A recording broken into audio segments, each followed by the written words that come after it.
Well, joining us now to discuss this is Dr. Bruce Bechtol. He's an expert on North Korea. He's also the author of Defiant Failed State, which you can imagine is about North Korea. Dr. Bechtol, thanks for being here with us today. Thank you so much for having me. It's our pleasure. Your assessment on this meeting, how did it go? Well, it seemed to be a very pleasant meeting between the leaders of these two nations. As far as substance, I think all of us, whether we think it was a success or a failure, would agree there just wasn't very much substance at the meeting.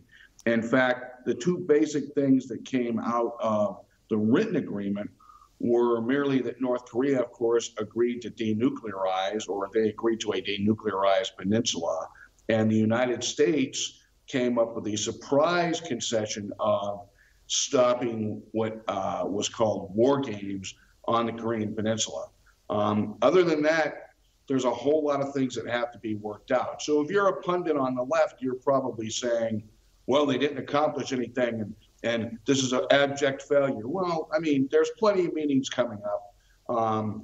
Everybody knows that this is going to take a while. And so I think before anyone goes out and calls this a failure, they need to keep in mind that there will be several more meetings between Secretary Pompeo and high-ranking North Korean officials. So I think we'll have to wait until after those are completed and we see the steps that are going on until we actually label this a success or a failure.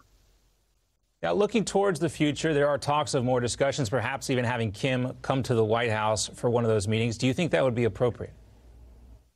I do. If Kim is making transparent steps to actually end North Korea's status as a rogue state, and as you know, of course, that's not just his nuclear program.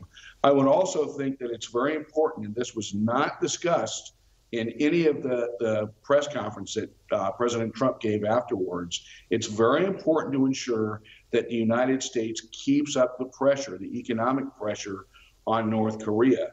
And that doesn't mean just having sanctions, which are no better than the paper they're printed on if they're not enforced. We saw that in the Obama administration.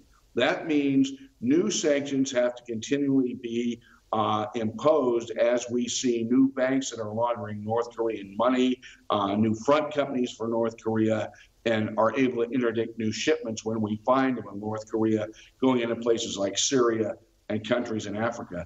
That has to go on. If, and that's only if that continues, then we can see some real pressure being put on North Korea to live up to the basic principles of what they agreed to today and dismantle their nuclear program. And these Chinese banks as well. Now, the president, of course, as you mentioned, is getting some criticism for seemingly giving away just too much and not getting enough in return. Do you think that's a fair assessment of what took place? Well, I don't think anybody's really given up anything yet. And I think the only thing the United States made as a real concession was Donald Trump said after the